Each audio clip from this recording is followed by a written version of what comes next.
Dungeon Dynasty, a single-player or two-player cooperative card and board game where you create your own dungeon and attempt to defeat the adventurers who enter it to claim its treasures. So, the reverse of a traditional dungeon crawl. You build the dungeon and populate it with monsters, traps, and so on in order to defeat the exploring adventures. This video will provide an overview of the game.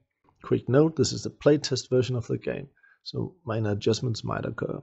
Also, the graphics is not entirely in place, some of the images are just placeholders for now. At the start of the game you choose one of four classes: Veteran, Beastmaster, Necromancer or Trap Maker, each with its own special abilities and flavor, so the game will play somewhat differently depending on the choice of class. The Veteran focuses on humanoids and the usage of weapons and armor, orcs, ogres and so on. The Beastmaster is more oriented towards, beasts and monsters, hellhounds, cave bears and other such creatures. The Necromancer, the undead of course, skeletons and zombies, and later on perhaps a vampire or a leech. In the focus of the Trap Maker being on traps, he gets additional options for powerful traps, a decapitating guillotine trap or perhaps a crushing wall trap. So you choose one of those four classes, the overall tone of the game you wish to play. The game is played in two different modes. One mode is the campaign mode, where you build and expand your dungeon. You construct corridors and rooms, drawing on this map, designing a dungeon in the classical way. Various resources are needed: wealth and gold, metal, stone, wood are the basic resources.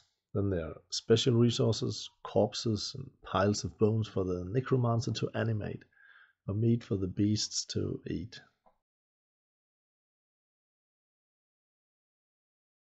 So campaign mode is all about building and populating the dungeon. Here you draw cards to hand from the campaign deck and play them. For example, gaining resources, here metal or wood, or building a trap, in this case a pit trap. Or you can improve an existing trap, adding spikes. So each card can be used in multiple ways, in this case to improve an existing pit trap or construct a new one. Also, if the card has the right icon, it can be used to provide a bonus to another card played. This card allows you to add poison to a trap, making the spikes at the bottom of the pit poisonous, for example. If you have the right ingredient, a poison dose in this case. Or you can populate your dungeon with goblins, either add more goblins or train an existing goblin to be an archer. So the campaign deck consists of various cards for constructing and improving your dungeon. Various cards are added to the campaign deck depending on the class chosen. Here's a Beastmaster card, level 1, so a card you have from the start. It allows for deploying an additional beast, or it provides meat for feeding your monsters. As you advance in class level, more cards are added to the campaign deck. Here's a level 3 card, which allows for the placement of a cave bear, a rather powerful beast. Again, you can opt to make an existing cave bear more powerful. For the Trap Maker, here for example you can deploy more traps than normally allowed and place them closer to each other. And you get more specialized traps. Here a powerful rolling boulder trap that crushes the unfortunate adventurer who triggers it, if not fast enough to avoid it. If you have selected the Veteran class, the focus is oriented towards humanoid troops, for orcs for example. You get more equipment and weapons for your troops. Here the Necromancer has the option to get those special resources he needs, piles of bones or corpses. With this card he can animate a skeleton. So as you expand and improve your dungeon and defeat the adventurers who enter it, you gain class levels and thereby add more cards to the campaign deck, allowing you to add more interesting, more powerful stuff to the dungeon. At the start of the game, a random map is created with various locations or rooms, each with different features. Or a pre-made map can be used instead, useful if you play the game for the first time. Here the locations have been placed already. Iron ore, for example. Here the entrance to the dungeon, and here a natural cavern where the lizardman lives. Bottomless pit here. So there are various options. A random map or a predetermined map where you can connect your dungeon to those locations. You construct locations of your own, of course, The presence of the existing room leads to an interesting start choice. Where will I place the initial part of my dungeon? On the pre-made map, the entrance has already been placed to make things easier. But if this was a random map, where would you place the entrance? You could opt to attempt to add the lizard man to the ranks early on, or perhaps you're more interested in the silver ore over here, for example. What to prioritize? So, this is an initial, interesting consideration that shapes the early game. Then you expand your dungeon. You've got goblin workers who can construct corridors and rooms. Each time a new location is built or an existing room is connected to silver ore, ancient crypt, and so on, then a card specific to that location is added to the campaign deck, in the same way as class-specific cards were added. This is a core concept of the game. If the location is a mushroom forest, the card provides additional food or allows for harvesting poisonous mushrooms. Bottomless pit. Here you can easier retrieve the corpses and equipment of unlucky adventurers who have met their death by tumbling into the depths of the pit, and so on. The game can be played as a simple game variant, perhaps the first time or two, but if playing the full game, it's possible to build various stuff that can be placed on the rooms of the dungeon. Doors, or here a sarcophagus, portcullis, pool, false door, and so on. Various stuff that you, if you have the right resources to build, can add to your dungeon.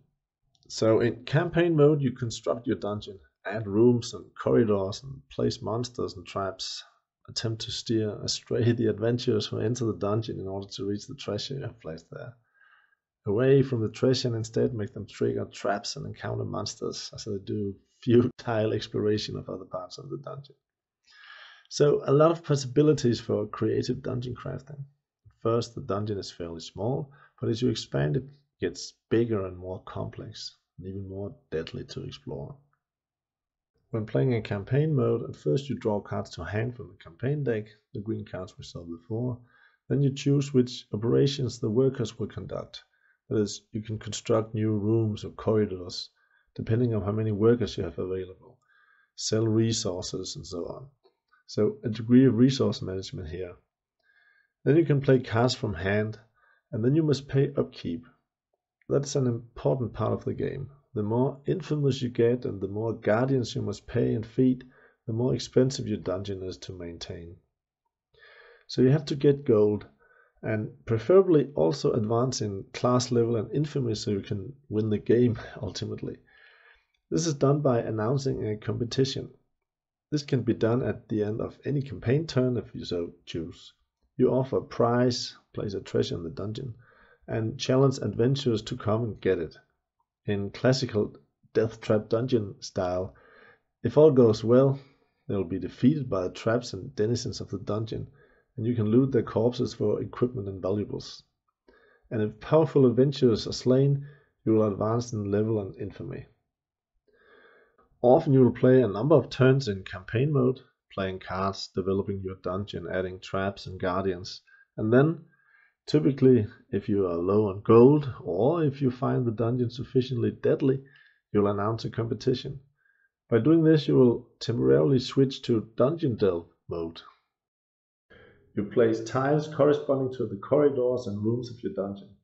Here merely a small dungeon, just to show the concept. Here's the entrance where the adventurers enter the dungeon. Over here are a pit trap and a false door, so hopefully the adventurers will be lured to the door and fall into the trap. Down here a couple of goblins are standing ready. Pit here, so when the adventurers move down the corridor they can be attacked here. Here a door has been placed. Here a spear trap, and here a chest with a prize or treasure. The adventurers attempt to reach. And here an ogre who guards it. Here are the cards of the traps. The stats: accuracy, strength. This trap doesn't have that stat though, as the target simply falls down into the pit. Damage: doesn't suffer any damage initially, but will suffer damage from falling into the pit. The spear trap here deals direct damage. And here are the two goblins. In the simple game variant, equipment is not used. But when playing the full game, the humanoids can be equipped with various armor and weapons. This goblin fights with a round shield, leather armor, and a short sword, and the other just a spear. And here's the ogre swinging a club. And here are the false door, the pit, and the other things we'll build for our dungeon, each with their particular properties and special rules. The guardians, for example, have a number of stats. The goblins' accuracy and strength are not very impressive. Neither are agility or armor or hit points or morale. The goblins are your basic low-level troops. The ogre here is much stronger, only accuracy of 1, but strength 4, which is a very high score, making the ogre particularly well suited to pound adventurers wearing heavy armor. Agility of merely 1 and no armor, instead of 0, unless it is wearing a leather armor, for example. 5 hit points, which is also a fairly high stat, and a morale of 2. The adventurers delving into the dungeon are here. Their number and levels depend on how big a prize is offered. In this case, 2 second-level adventurers, fighter and a thief. It could also have been other classes, mage or cleric. As the level is dependent on the size of the prize, you can influence how powerful the party of delving adventurers will be. The greater the prize, the more powerful the adventuring party. But also, the greater the rewards should everything go well. Their equipment and gold, and sometimes ingredients for spells and other such things. The adventurers are placed adjacent to the stairs, perhaps here and here, and then they move through the corridors and rooms. The thief's specialty is detecting traps. Hopefully he won't detect this one though. You can test your luck, or certain cards can be played to prevent it. If all goes well, the party will head toward the false door, and perhaps one of them will trigger the trap and fall into the pit below before they advance down the other corridor. Attacked by the goblins here before they might reach the door here. The powerful ogre can attack them, and perhaps one of them triggers the spear trap if they approach the chest. So this is just a small dungeon to exemplify the dungeon delve mode. But as shown before, the dungeon can easily be much bigger and more complex, containing many more rooms and traps. During a dungeon delve, 2 different decks are used. In campaign mode, the campaign deck is used, but during the delves, it is instead the trap deck, concerning traps and the movement of the adventurers, and the guardian deck, which concerns the actions of the monsters guarding the dungeon. The decks include a number of basic cards. Here, for example, is a card that allows for a trap to better penetrate the armor of the target, or that makes an adventurer move in a different direction than he originally intended. He becomes aware of something interesting to his right and thus moves in that direction. If played at the right time, this card might thus steer the adventurer right into a trap. Or an already triggered trap can be reset, or an adventurer making a bad move, triggering an adjacent trap, or suddenly turning left, and so on. So there are a number of basic cards. In addition, as it was the case for the campaign deck, other cards are added to the trap deck according to what you have built or placed in the dungeon. Here, for example, if the dungeon contains an open door, this card is added to the trap deck. Perhaps the adventurers don't notice the door at first, taking a different path through the dungeon, potentially leading them towards dangerous traps or ambushing guardians. Or perhaps the door is opened, allowing for beasts or other guardians to be activated and move towards the intruders, ideally surprising them from the rear. Here's a guillotine trap, which provides this card. When triggering the trap, the adventurer not only loses hit points, but this card might cause him to lose a limb, or maybe even his head. So these cards allow for enhancing the effects of the traps or other stuff in the dungeon, especially if played at the right moment. Other cards in the trap deck are added according to which adventurers that make up the party.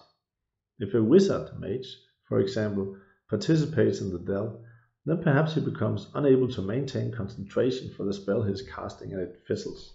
Or perhaps he finds it particularly unpleasant and demoralizing to be locked in melee.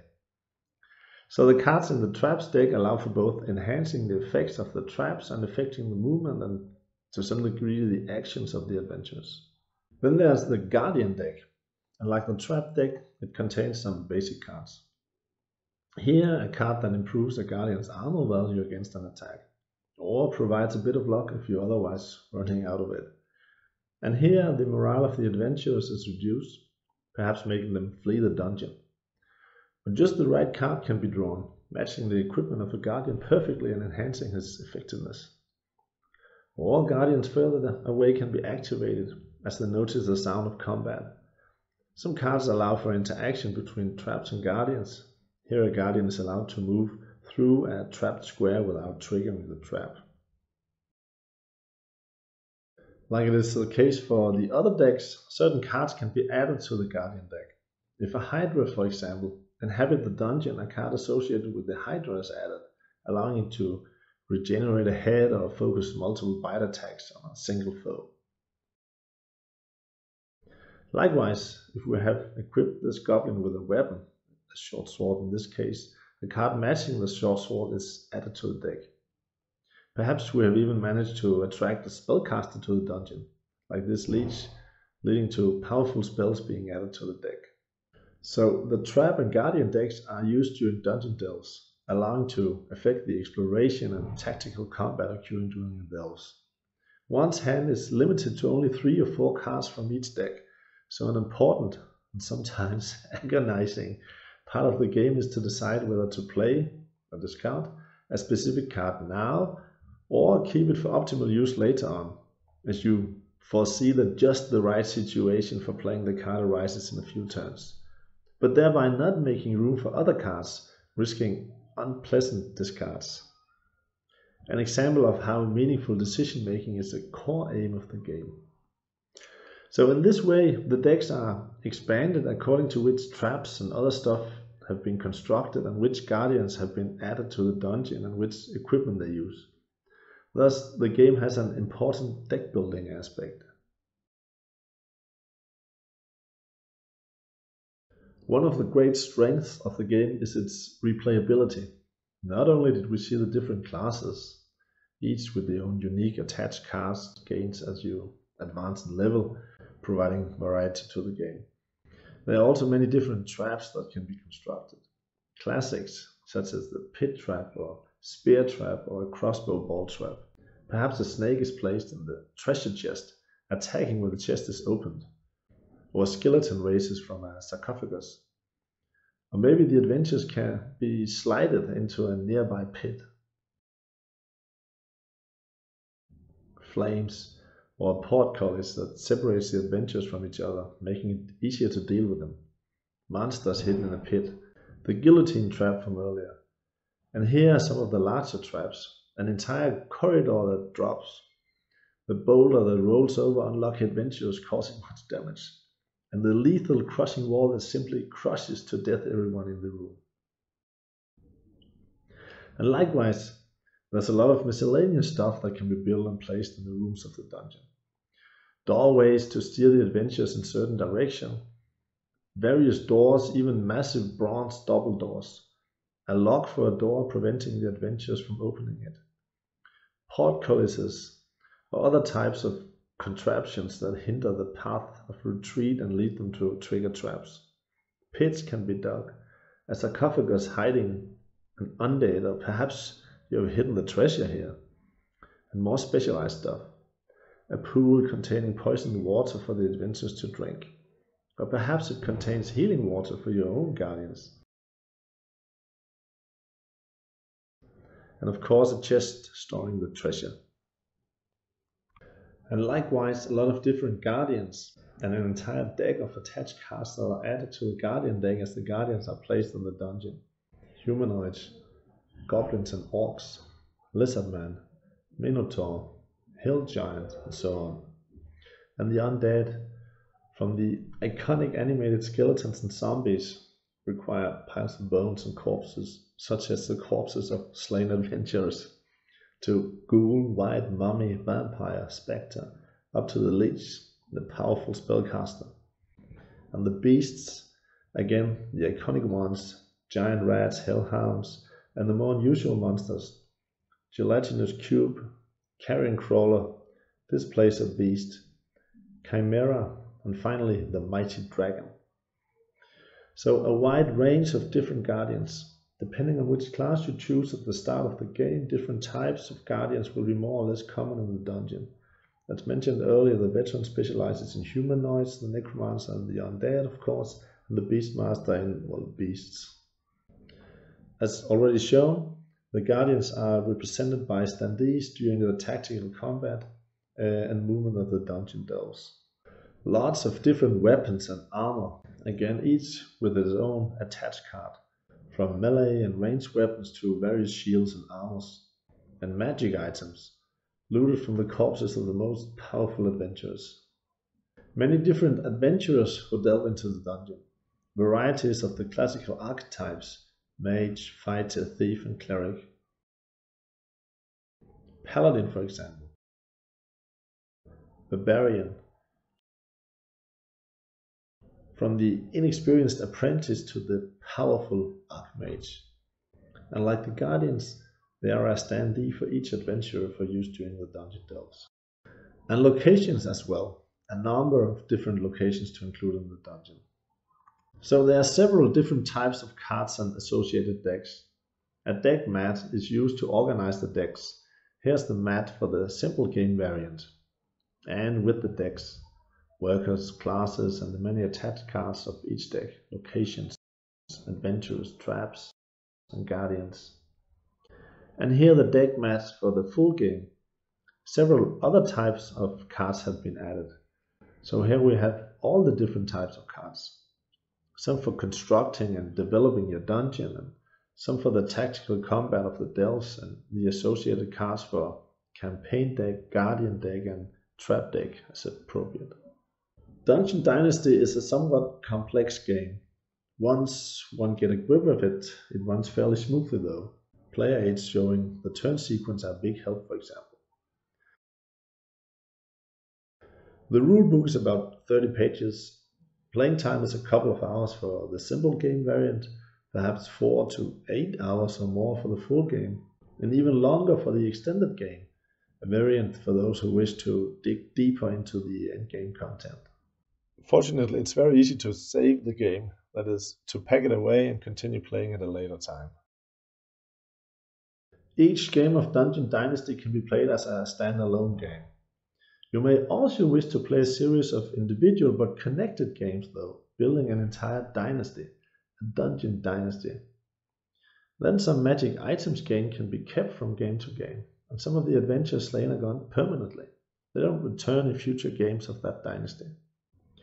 During combat, the adventurers get a bonus to attack and defense according to a roll of this dice, ranging from +0 to +2.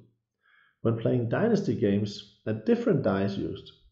Initially it has the same values on its sides as the normal die, but as you win or lose dynasty games, you replace existing stickers on the die with new ones, changing the range of bonuses the adventurers get. The goddess of luck favors the victorious. So if you want your individual games to be part of a greater story or context, the dynasty option allows for this. In conclusion, Dungeon Dynasty is a fairly extensive game, combining dungeon building with tactical combat, campaign mode and dungeon delve mode. It allows for in-depth development of the dungeon in combination with the tactical aspects of the delves. The feel or atmosphere of the game is kept in line with classical fantasy and tropes.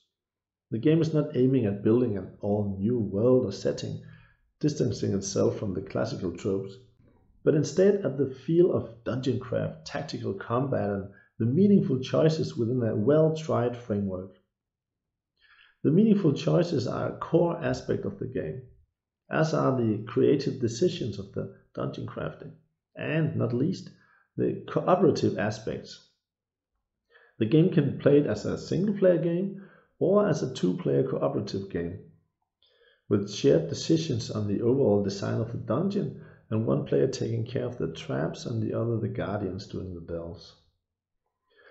All in all, if you like constructing a dungeon, tactical combat, cards and deck building, some degree of complexity and considerable length, classical fantasy and solitaire or cooperative gameplay, you might want to try out Dungeon Dynasty.